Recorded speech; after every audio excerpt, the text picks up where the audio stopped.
Am I audible now? Yes, ma'am. Yes, ma'am. अब clear है voice? Yes, ma'am. चलो ठीक है, थैंक यू।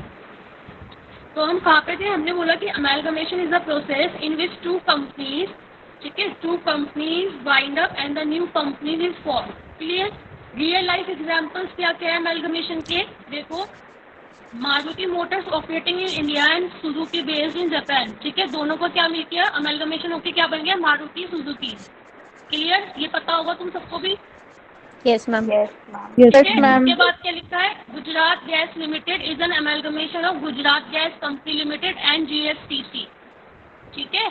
उसके बाद आपका दिया हुआ है टाटा सन्स। तो ये सारे एग्जांपल्स मैंने इसमें लिखे हुए हैं, आप पढ़ लेना जब मैं आपको पीपीटी शेयर करूंगी। उसके बाद कब शेयर करोगे? आज जितना टॉपिक हो जाएगा ना उसके बाद करूंगी, क्योंकि इसमें आधा जितना था वो भी कवर नहीं हुआ है तुम्हारा, तो Okay, ये कंप्लीट पीपीटी आज शेयर होगी। उसके बाद हमने पढ़ा था एब्जॉर्प्शन क्या होता है। ठीक है? एब्जॉर्प्शन क्या होता है ईशा बताएगी। जब एक कंपनी दूसरी कंपनी को टेक ओवर कर लेती है। हाँ, तो absorption is a process in which one existing company takes over the another existing company. ठीक है? तो Yes, इसका ma'am. एग्जाम्पल क्या है? Mahindra by Flipkart, taken over by Mahindra by Flipkart. ठीक है? उसके बाद हमने डिस्कस किया था परचेज कंसिडरेशन।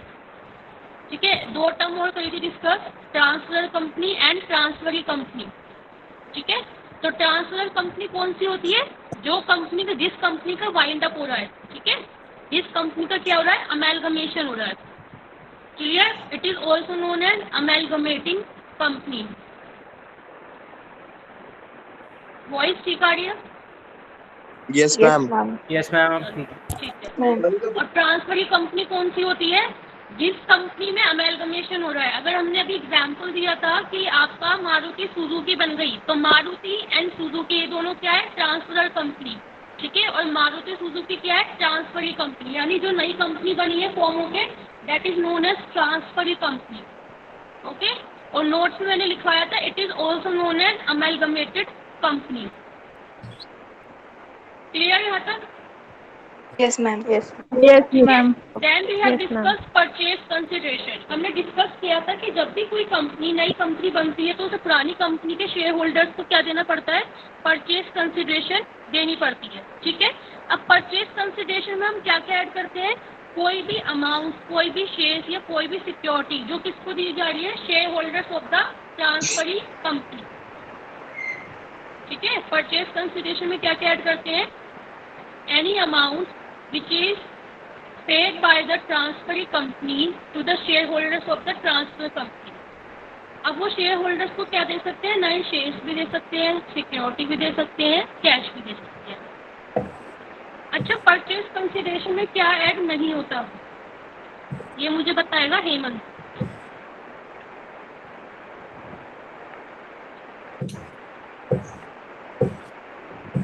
हेमंत, मैंने कल एक नोट लिखवाया था कि परचेज कंसिडरेशन में कुछ ऐड नहीं होता, वो बताइए मुझे क्या नोट था वो।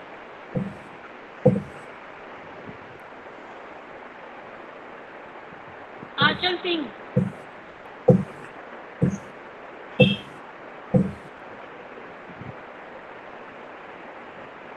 स्टूडेंट्स, हाँ आंचल सिंह बताओ।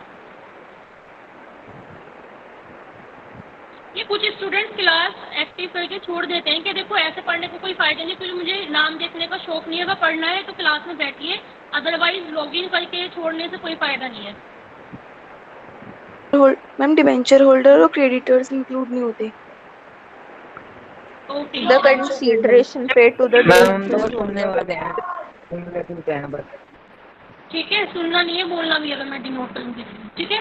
देखो, डिबेंचर होल्डर्स क्या होते हैं? ओनर्स नहीं होते कंपनी के, क्रेडिटर्स। मैम बोलना क्या है बता दो बस। जब हम परचेज कंसिडरेशन कैलकुलेट करते हैं तो हम उसमें क्या करते हैं? डिबेंचर होल्डर्स को जो भी हम पेमेंट करते हैं या क्रेडिटर्स को हम जो भी पेमेंट करते हैं वो उसमें ऐड नहीं होता। ठीक है? अब उसके बाद आप क्या लिखिए? लिखिए आगे कंटिन्यू मैम करिए। प्लीज एक बार रिपीट कर दीजिए इसको दोबारा। दीपांशी। ओके, दीपांशी कल की क्लास में नहीं थी आप? मैम मेरी तबीयत ठीक नहीं थी कल।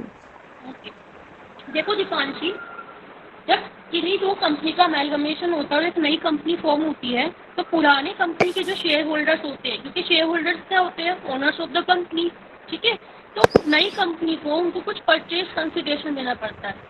एक तरह से नई कंपनी पुरानी कंपनी को क्या कर रही है, परचेज कर रही है, क्लियर।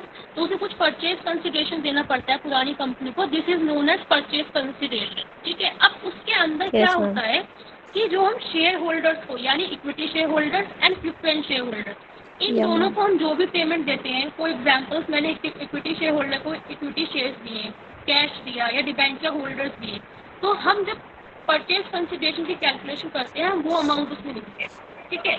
अब मेरी कंपनी के डिबेंचर होल्डर्स से 1 लाख, मैंने अपने डिबेंचर होल्डर्स को, जो नई कंपनी बनी उसने पुरानी कंपनी के डिबेंचर होल्डर्स को 1 लाख का पेमेंट करा। तो क्वेश्चन ये है कि क्या ये परचेज कंसिडरेशन में ऐड होगा, तो आंसर इज नो।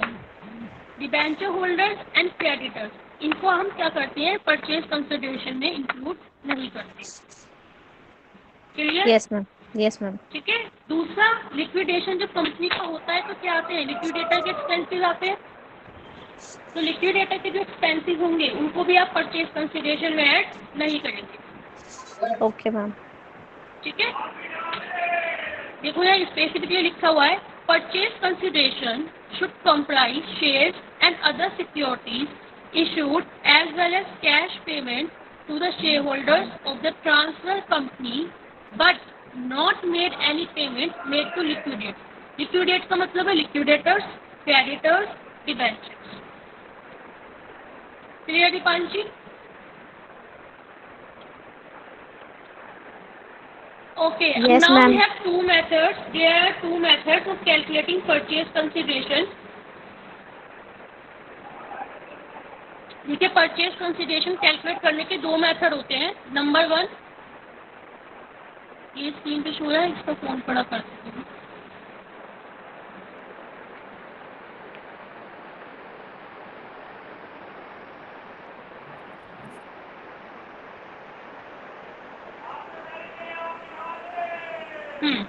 देखिए, नंबर 1 होता है net asset method and number 2 होता है नेट पेमेंट मेथड।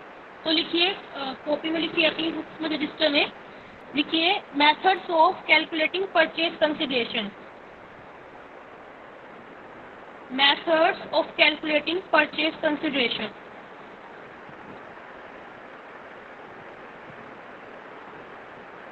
सभी के पास रजिस्टर्स है?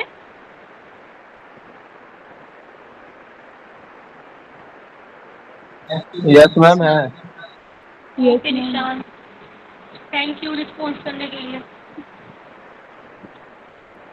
मैं थोड़ा लिखिए चाहूँगा इसलिए। हाँ, अच्छे हो आप। लिखो methods of calculating purchase consideration. इसमें लिखिए there are ma'am voice break हो रही है दोबारा से। अब क्लियर है? हाँ, हवा से चल रही है, मेरी हवा चल रही हो। पीछे से आवाज आ रही है। हवा की आवाज ईसा के उस आ रही है। AC बंद कर दिए मैंने, अब देखो। देयर आर 2 मेथड्स, अब क्लियर है?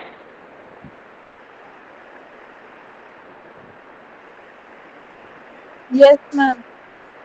There are 2 methods of calculating purchase consideration. There are 2 methods of calculating purchase consideration.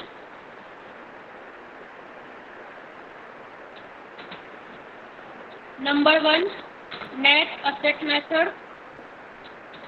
Number 1, net asset method.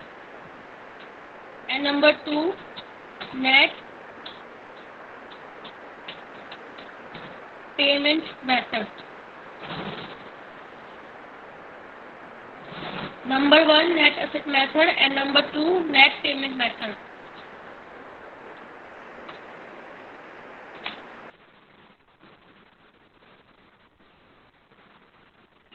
यहाँ तक नोट हो चुका?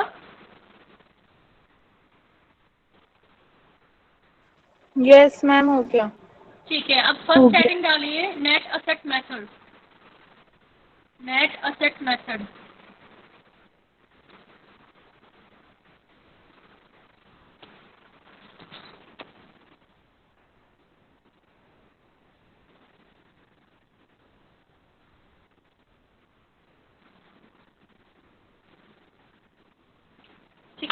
देखो नेट एसेट मेथड क्या होता है, इसके अंदर नेट एसेट मेथड क्या होता है, फॉर एग्जाम्पल अमेलगमेशन में कंपनी का टेक ओवर हुआ, तो आप क्या करोगे, जब किसी कंपनी को टेक ओवर करोगे तो आप उसकी असेट भी लोगे, लाइबिलिटीज भी लोगे, clear.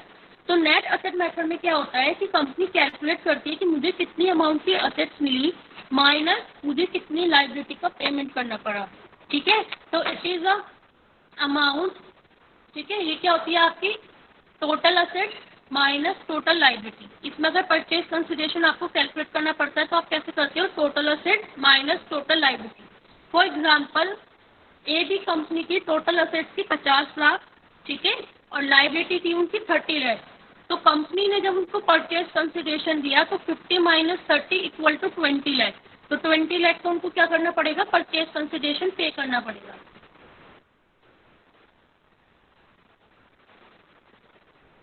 M I audible? Ma'am फिर से बताओ तो ये। Yes ma'am. मैम देखो परचेज कंसिडरेशन का नेट असेट मेथड क्या होता है, देखो नाम से पता चल रहा है नेट असेट।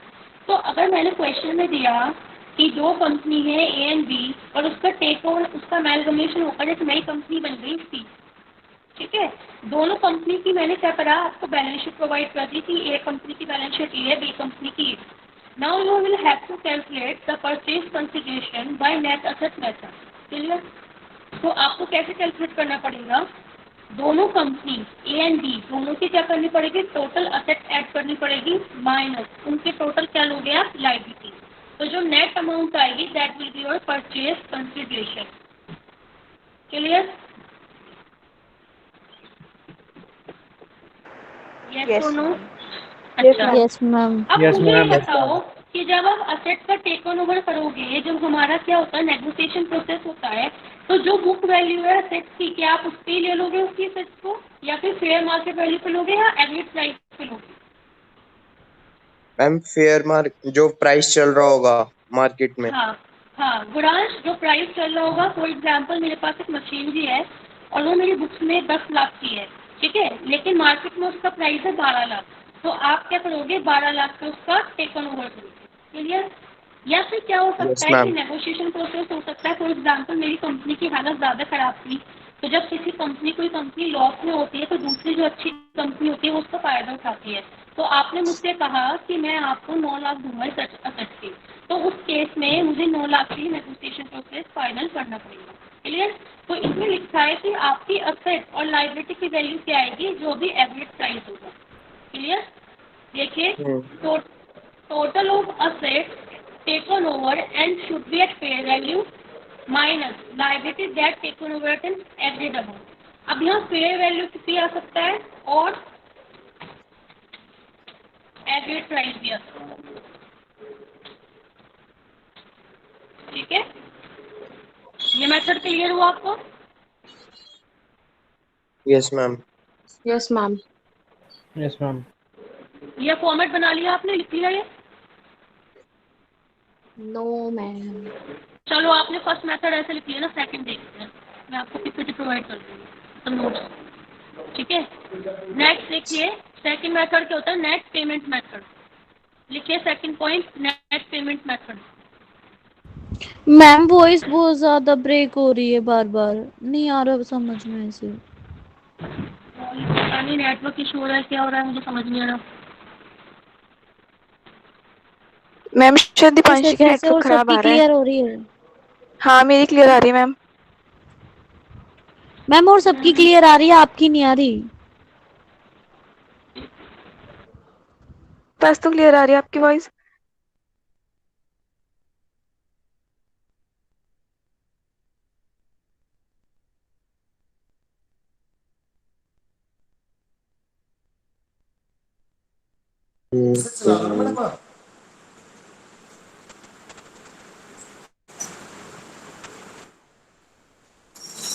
देखिए सेकंड मेथड, देखिए सेकंड मेथड क्या है आपका, नेट पेमेंट मेथड।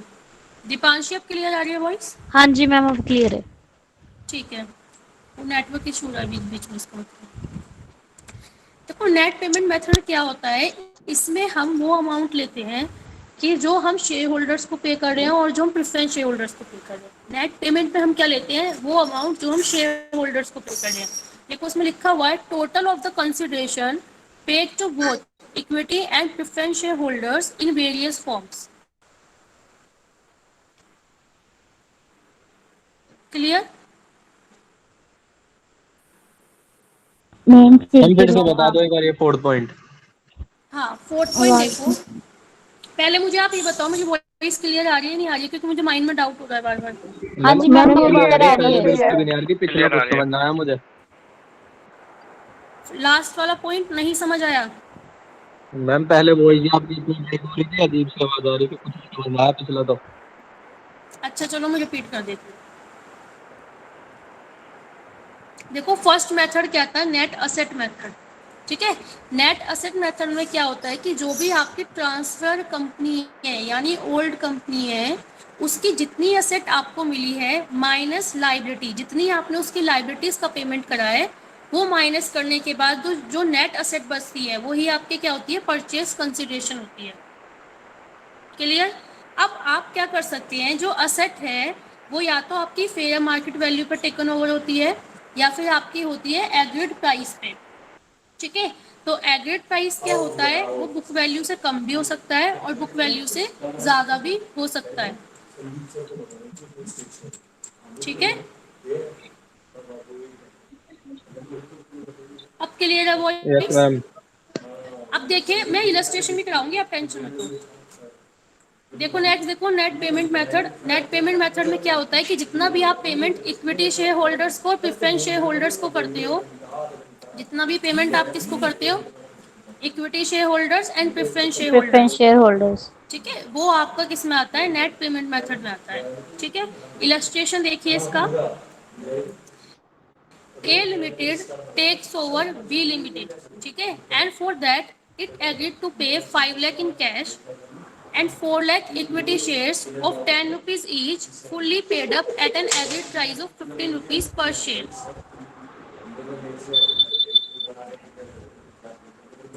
ठीक है, the purchase consideration will be calculated as follows.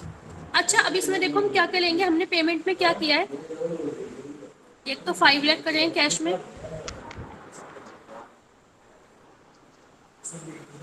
अभी भी कोई प्रॉब्लम है क्या? तो मैम बताओ बताओ। ठीक है, मुझे प्लीज बता दो, बीच बीच में मुझे डाउट ना लगे। ठीक है, 5 लाख इन कैश और 4 लाख आपका क्या है, शेयर्स। अच्छा उसकी पार वैल्यू क्या थी, 10 रुपीज, लेकिन एग्रीड प्राइस क्या है उसका, 15 रुपीज। ठीक है, 15%।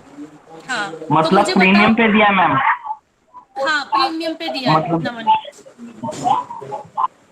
ठीक है नमन, हम प्रीमियम पे पेमेंट कर सकते हैं शेयर्स की, अभी हमने बोला ना एग्रीड प्राइस। हाँ मैम, ठीक है ठीक है। ठीक है, तो देखो अब हम नेट पेमेंट मेथड से परचेज कंसिडरेशन कैलकुलेट करेंगे। क्लियर? तो आपका देखो कैश में क्या आया, पे कैश की कितनी पेमेंट करी है आपने, 5 लाख। ठीक है, कैश की कितनी पेमेंट हुई है, 5 लाख। 5 लाख। अच्छा अब शेयर्स की कितनी हुई है, 15 रुपए दिए हमने एक शेयर के, यानी पहले हम क्या करेंगे, 4 लाख को डिवाइड करेंगे 10 से, तो टोटल शेयर्स कितने आ जाएंगे, 40,000। Yes ma'am. और 40,000 को फिर मल्टीप्लाई किससे कर देंगे, 15 से, 15 से तो total amount will be 60 lakh. 60 lakh. So now your purchase consideration will be 65 lakh. ठीक है, तो परचेज कंसिडरेशन यस कितनी मैम। हो गई, 65 lakh. 65 lakh. Clear? Yes ma'am. ठीक है, अच्छा इसमें एक इलस्ट्रेशन और देखो। देखिए मैं बता रही हूँ लिख कर सब। फॉर एग्जाम्पल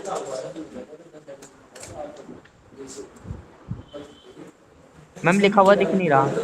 लिख रही हूँ बेटा नमन में अभी, नया इलस्ट्रेशन अपने पास। ठीक है, A limited takes over B limited. Clear? Yes ma'am. The total equity share capital of B Limited is rupees 5 lakh at the rate 10 rupees each share। यहाँ तक देखो, समझ आया? Yes, ma'am. And preference share capital, preference share capital आप साथ के साथ ये इलस्ट्रेशन लिख भी सकते हैं, क्योंकि मैं मैम अपने पास लिख से लिए। लिखवा रही हूँ। ठीक है। And preference share capital is rupees, बताओ कौन सी अमाउंट मुझे तो बोलोगे, बोलूंगी 6 लाख ले लूँ? Yes ma'am. 6 लाख, ठीक है। मैम 1 मैम करोड़ 1 ले करोड़। फिर तो। 1 करोड़? ए यार नमन, तो ये तो बड़ा इंसान है, ये तो बड़ी अमीरों वाली बात करता है ज्यादा। मैम ठीक है, 100 रुपीज ईच। एंटरप्रेन्योर बनेगा नमन तो, नमन और ब्रांच दोनों। मैम ये फैक्ट्री मैम में बन गया बैठा है ना। ना आजकल। तो फैक्ट्री क्या एंटरप्रेन्योर तो है। अब देखो 6 नमन। Lakh at the rate rupees 100 each. Clear? अब देखो आगे, A limited agreed to pay, A limited agreed to पे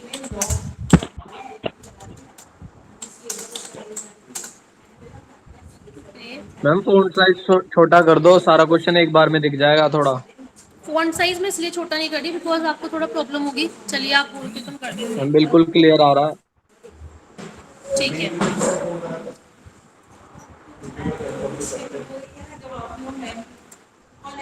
सी, अब ठीक है। Yes ma'am. हाँ, तो ए limited agreed to pay 2 shares for every 1 share held by B limited. देखो ये नया कंसेप्ट है, अच्छा कंसेप्ट है। ठीक है। Eight the rate 12 rupees each.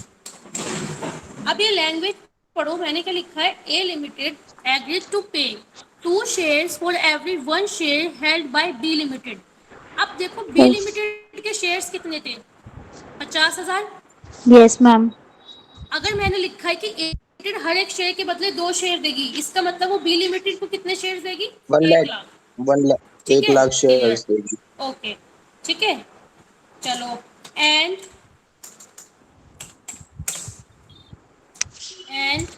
1 share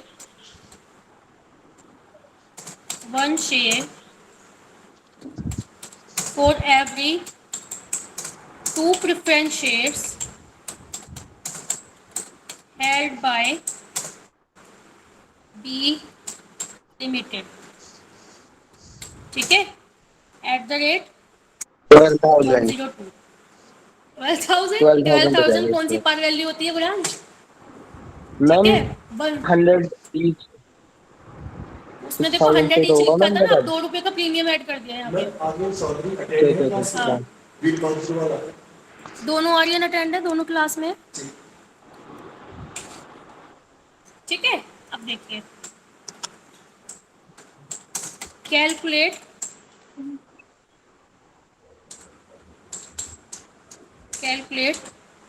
PC by purchase consideration को पीसी लिखा है, ठीक है, by net payment method. Question note करो, फिर सॉल्यूशन कराती हूँ इसका। मैम कर लिया। मैम हो गया। यस ओके, तो मैम। सॉल्यूशन पे आए। ठीक है। देखिए अब हम लिखते हैं,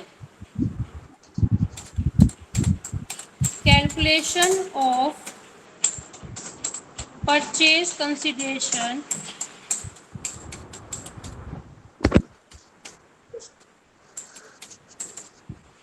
बाय नेट पेमेंट मेथड। ठीक है। अब देखो इसमें एक फॉर्मेट होता है, वो फॉर्मेट मैं ज़्यादा प्रेफर करती हूँ। देखिए इसका क्या होता है, 2 in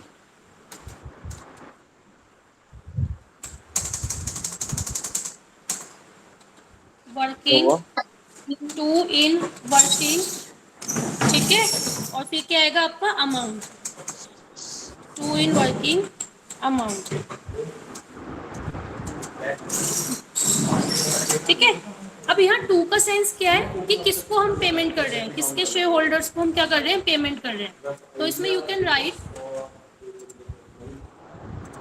यहाँ पे आएगा to equity share holders, equity share holders, equity share holders of transfer company कौन सी है इसमें, who is the transfer company,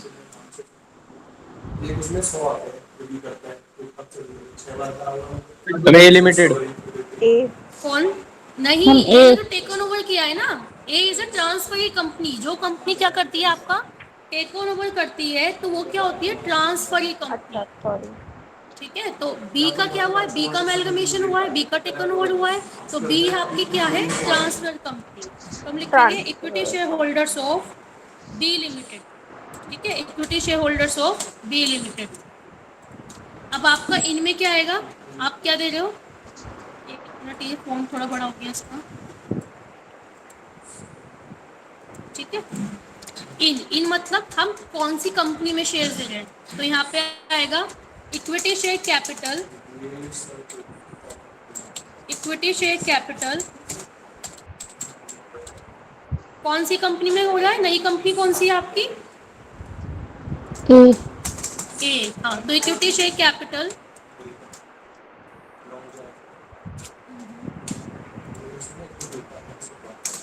in A limited. Clear. Yes ma'am. अच्छा देखो, मेरा एक लाइन में आएगा नहीं, तुम वर्किंग ऑन अमाउंट थोड़ा नीचे शो कर रही हूँ, आप अपने रजिस्टर में एक ही लाइन में लिखना। क्लियर। मैं वर्किंग ऑन अमाउंट आपको यहाँ पे शो कर देती हूँ, किस तरह से कैलकुलेशन करनी है।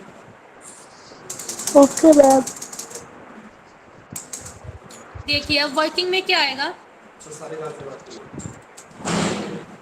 सबसे पहले मुझे ये बताओ कि बी लिमिटेड के शेयर्स कितने थे, 5 लाख, यस मैम। 5 लाख कितने के थे, 10 डिवाइड बाय 10। ठीक है। अच्छा, हर एक शेयर के बदले कितने शेयर दे रहे हैं, 2 शेयर दे रहे हैं, मल्टीप्लाई 2। ठीक है, और कितने रुपए का एक शेयर दे रहे हैं हम, शिवानी कितने रुपए की पेमेंट हो रही है एक शेयर की, 12, तो आएगा 12।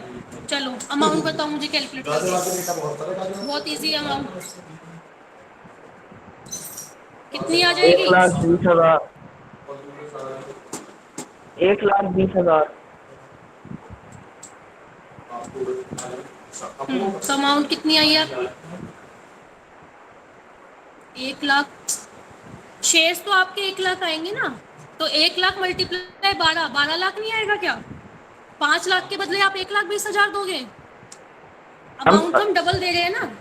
50,000। अच्छा, ठीक है, 12 लाख। 12 लाख, हाँ 12 12 लाख। लाख आएगा।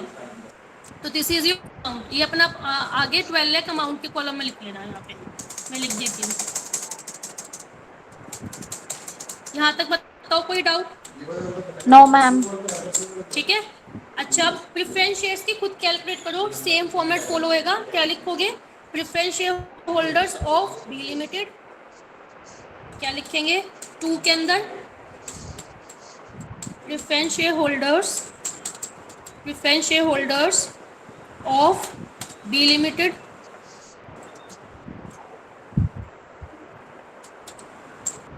ठीक है, हम पेमेंट क्या कर रहे हैं उनको, प्रेफरेंस शेयर कैपिटल कर रहे हैं, तो इनमें आपका क्या आएगा, preference share capital, preference share, ma'am mix up सा हो रहा है थोड़ा। हाँ थोड़ा गोदांश, मुझे प्रॉब्लम हो रही है इसमें लिखने में, फॉर्मेट में। हमने शांत हूँ। सॉरी, ये शांत, प्रेफरेंस शेयर कैपिटल, ठीक है, इन ए लिमिटेड।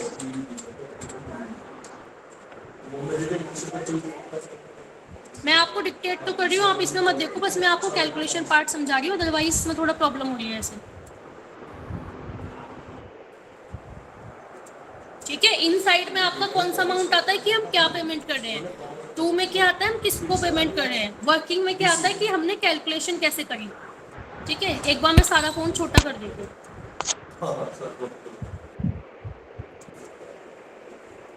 प्रेफरेंस शेयर की कैपिटल की खुद कैलकुलेट कर लो, चलो।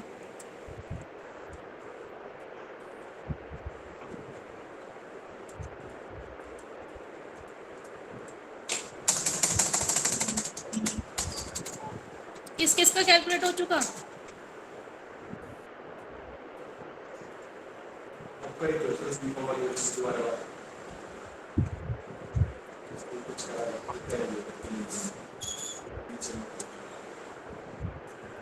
गुरांश,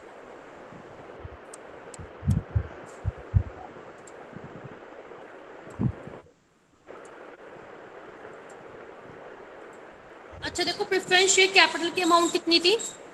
6 लाख थी, ठीक है। 6 लाख। हाँ, तो यहाँ पे क्या आएगा आपका 6 lakh yes divide by ma'am. What? Divide by 100। 100। अब आप क्या कर रहे हो, हर 2 प्रेफरेंस शेयर्स के बदले 1 प्रेफरेंस शेयर दे रहे हो, यानी इसका आप हाफ कर रहे हो। अगर आपके 6000 रुपये शेयर्स थे तो आप कितने दोगे उनको? 3000 शेयर्स, ठीक 3000। है। तो again it is divided by 2,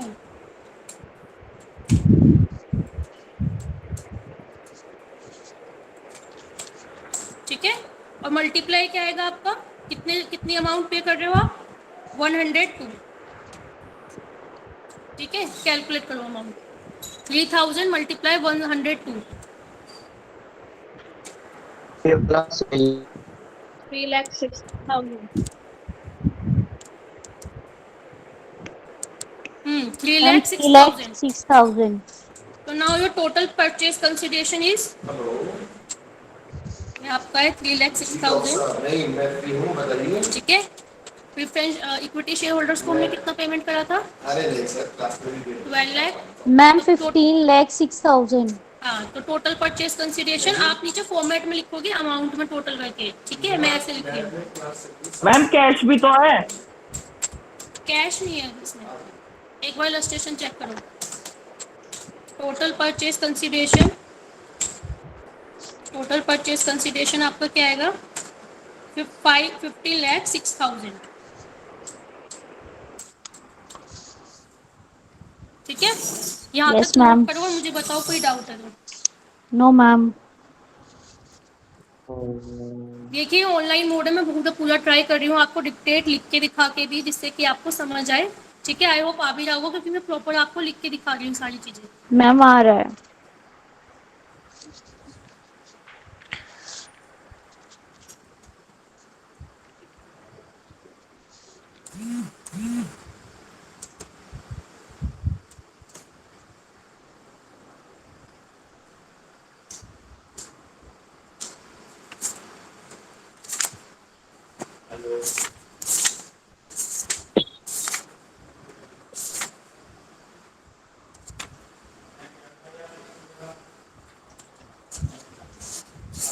किसी को कोई डाउट पूछना है तो पूछ लो, भी मैं रुकी हुई हूँ, नेक्स्ट कंसेप्ट पे तभी मूव ऑन करेंगे हम। नो मैम, मैम एक डाउट कोई है। डाउट? हाँ बताओ। मैम जैसे आप जो परचेज कंसिडरेशन है, हम्म इसमें जैसे आपने लिखा था ये it is an amount which is paid by transferee company to transfer hmm company, है ना मैम? तो मैम मतलब ये एब्जॉर्प्शन के केस में आता है या अमेलगमेशन के केस में आता है? ये दोनों ही केस में आएगा। एक बार बताओ, एब्जॉर्प्शन क्या होता है कि आपने किसी एग्जिस्टिंग कंपनी का टेक ओवर कर लिया, हाँ ठीक है। अब तो मैम मैंने देखो आपको ना। एग्जांपल दिया था, सुनो एक बार। एग्जांपल दिया था कि मयंत्रा का टेक ओवर हो गया फ्लिपकार्ट। अब कुछ मयंत्रा के जो उसके शेयर होल्डर्स होंगे, उसमें कंपनी ने किसी ने शेयर्स खरीदे होंगे, तो जब मयंत्रा तो पूरी खत्म हो गई ना, वो फ्लिपकार्ट में आ गया, ठीक है। जो एक एग्जिस्टिंग ठीक है मैम। कंपनी है उसका तो पूरा लीगल एग्जिस्टेंस खत्म हो गया। जब लीगल एग्जिस्टेंस खत्म होगा तो जो उसके शेयर होल्डर्स है वो कहाँ जाएंगे? वो नई कंपनी में जाएंगे, या तो आप उनको मैम पेमेंट करो। हाँ मैम मैं वही तो कह रहा हूँ। हाँ अमेलगमेशन बताओ। में तो मैम ये होता है ना कि वो एक मतलब एक नई कंपनी, मतलब दो कंपनी हाँ मिलके नई कंपनी बनाती है, तो हाँ मैम वो हाँ। अपने उसको शेयर होल्डर कहाँ से देंगे? वो तो उनके है ही। नहीं, वो उनके शेयर होल्डर्स है ही, लेकिन वो एग्जाम्पल ए बी दोनों खत्म होकर एक नई कंपनी बन गई ए बी, ठीक है। हाँ अब एक बार बताओ, जब आप कोई नई कंपनी बनाते हो आपको उसका हाँ जी। मेमोरेंडम ऑफ एसोसिएशन बनाना पड़ता है, आर्टिकल ऑफ एसोसिएशन बनाना पड़ता है, रजिस्टर रजिस्टर ऑफ कंपनीज में उसको रजिस्टर्ड करना पड़ता है। Yes ma'am. यस एक मैम। नई आइडेंटिटी बनेगी ना। Earlier we were A and B, now we are A B. ठीक है, तो आप मेमोरेंडम ऑफ एसोसिएशन चेंज करोगे कि हमारा ऑब्जेक्टिव ये है।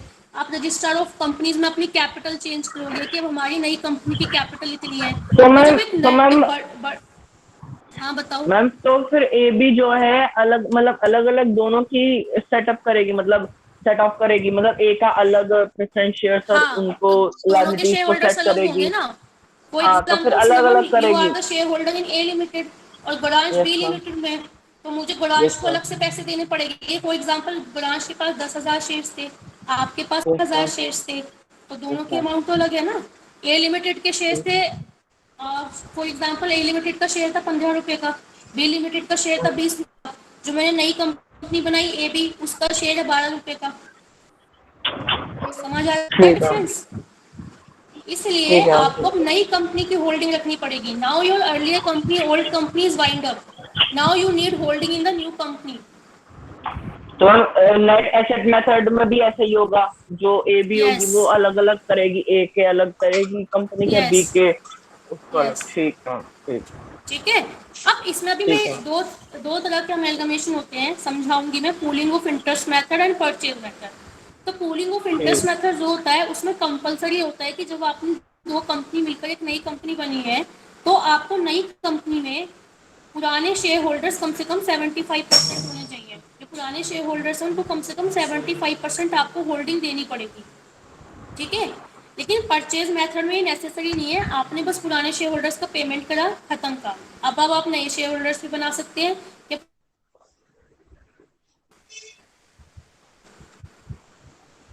समझ रहे हो? Yes ma'am. ठीक है, अभी step by yes step ma'am. नहीं, तब ज्यादा क्लैरिटी होगी क्योंकि थोड़ा नया कंसेप्ट है। ये इलस्ट्रेशन यहाँ तक कंप्लीट हो गया। Yes ma'am. ठीक है, अभी मुझे आपको एक पॉइंट लिखवाना है, मैं इसमें देख लेती हूँ अपने नोट्स में पॉइंट।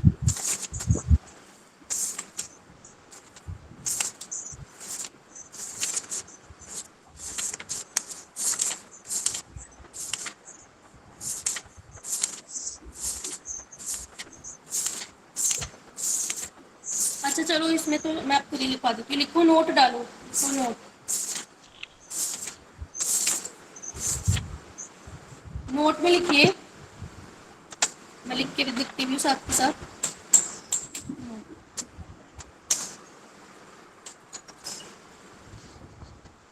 लिखिए,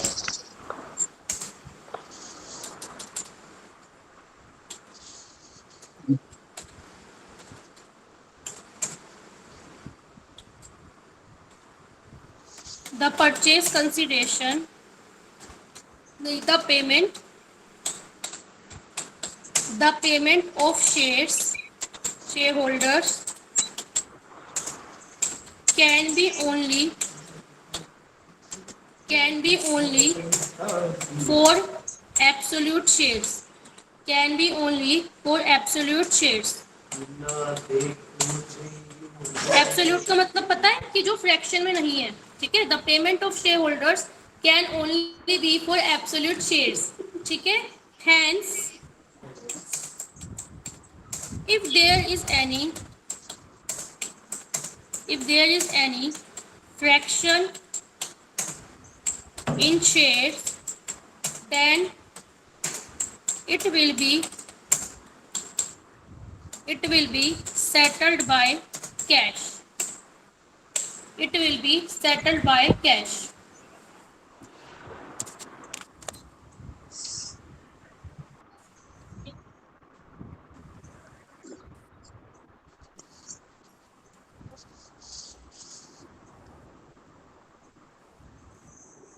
मुस्कान, क्वेश्चन शो करना है क्या ये वाला? अभी करती हूँ, पहले नोट लिख लो, फिर मैं आपको क्वेश्चन शो करती हूँ दोबारा।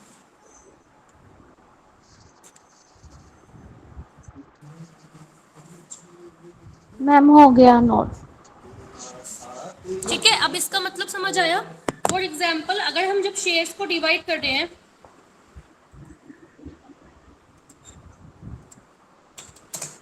शेयर्स को अगर मैंने डिवाइड करा और मेरे शेयर्स आए हैं,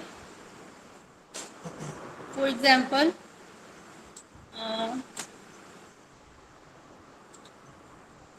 5600 फॉर एग्जांपल 5.6 ऐसे करके कुछ शेयर्स की वैल्यू आई है, ठीक है, 5000 पॉइंट समथिंग कुछ शेयर्स की वैल्यू आ रही है। तो जो आपकी फ्रैक्शन में वैल्यू होगी उसको आपको क्या करना पड़ेगा, कैश की पेमेंट करनी पड़ेगी। तो उस क्वेश्चन में लिखा होता है फॉर एनी फ्रैक्शन पे 20 रुपीज, ठीक है। मैम समझ नहीं आया। समझ नहीं आया, अभी समझाती हूँ।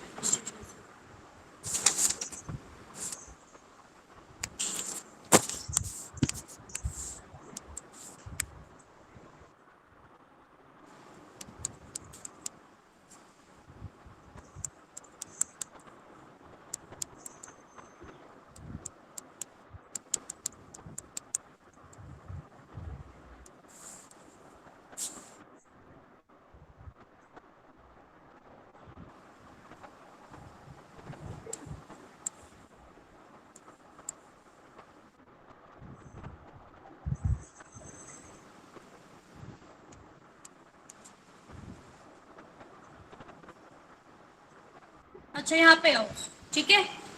ये इलस्ट्रेशन में थोड़ा मैं मॉडिफिकेशन करूंगी, क्लियर। फॉर एग्जाम्पल यहाँ पे शेयर की वैल्यू होती है 17 रुपीज, ठीक है। अब 5 लाख को 17 से डिवाइड करो,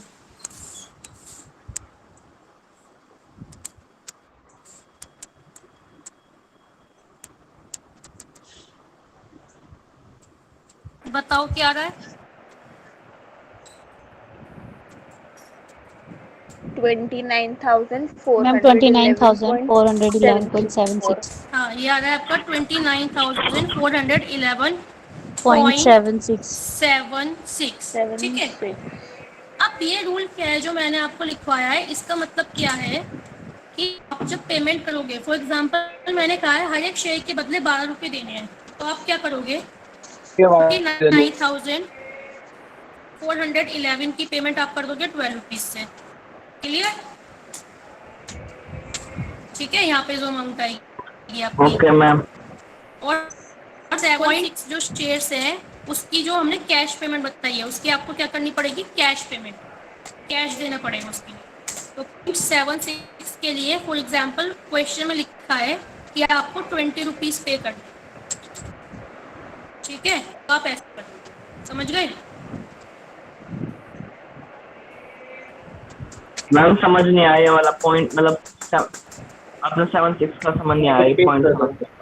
देखो नमन, इस वाले क्वेश्चन में कि जब हम शेयर्स इशू करते हैं तो अगर कोई फ्रैक्शन में शेयर आया है, जैसे अभी मैंने इसको 17 से डिवाइड करा है, अगर कोई तुम्हारा क्वेश्चन में ऐसा सीन बन रहा है कि आपका इस तरह से आ रहा है, शेयर्स आपके इस तरह से आ रहे हैं कि 29 पॉइंट समथिंग दिस शेयर्स आ रहा है, तो आपको क्या करनी है, जो आप नई कंपनी में शेयर्स दोगे, शेयर कैपिटल दोगे, वो एब्सोल्यूट शेयर्स को दोगे, यानी 29,411 जो शेयर होल्डर्स हैं जिनके पास इतनी कैपिटल है उसको तो आप शेयर्स दे दोगे अपनी नई कंपनी में, ठीक है। लेकिन जो है फ्रैक्शन वैल्यू है, फ्रैक्शन को आपको कैश देके उनका पेमेंट सेट ऑफ करना पड़ेगा। मैम जो उनके पास 15.2 हाँ, जो आपके पास फ्रैक्शन में शेयर्स है उसको आपको ऐसे पेमेंट करनी पड़ती है, ठीक है मैम। वो ठीक है। डिस्प्ले नहीं दिख रही, डिस्प्ले नहीं शो रही, तो मैं चेक करती हूँ अपने फ़ोन से। ओके, अच्छा आपको दिख नहीं रहा है तभी आपको थोड़ा समझ नहीं आया।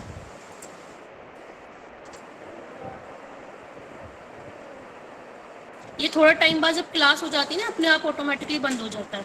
देखो ना मनु, यस मैम। ठीक है।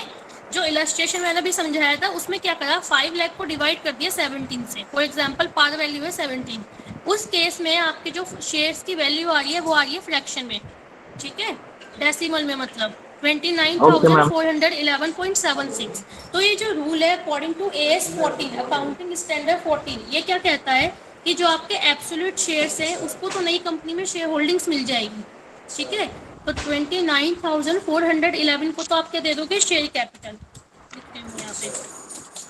Okay ma'am. लेकिन जो आपका ये फ्रैक्शन है इसको आपको क्या देना पड़ेगा, कैश, ठीक है। यहाँ पे आपको क्या देना पड़ेगा, कैश पेमेंट करनी पड़ेगी, यस समझ गए। Yes ma'am. Yes ma'am. चलो ठीक है, आज की क्लास इतनी रखते हैं। मैं आपको फिर अभी जो पीपीटी से नोट शेयर करूंगी, है ना, तो कुछ इलस्ट्रेशन बनाकर नोट शेयर कर दूंगी जिससे आप परचेज कंसिडरेशन कैलकुलेट कर पाए। Yes ma'am. क्लियर? यहाँ तक सबको समझ आया? कोई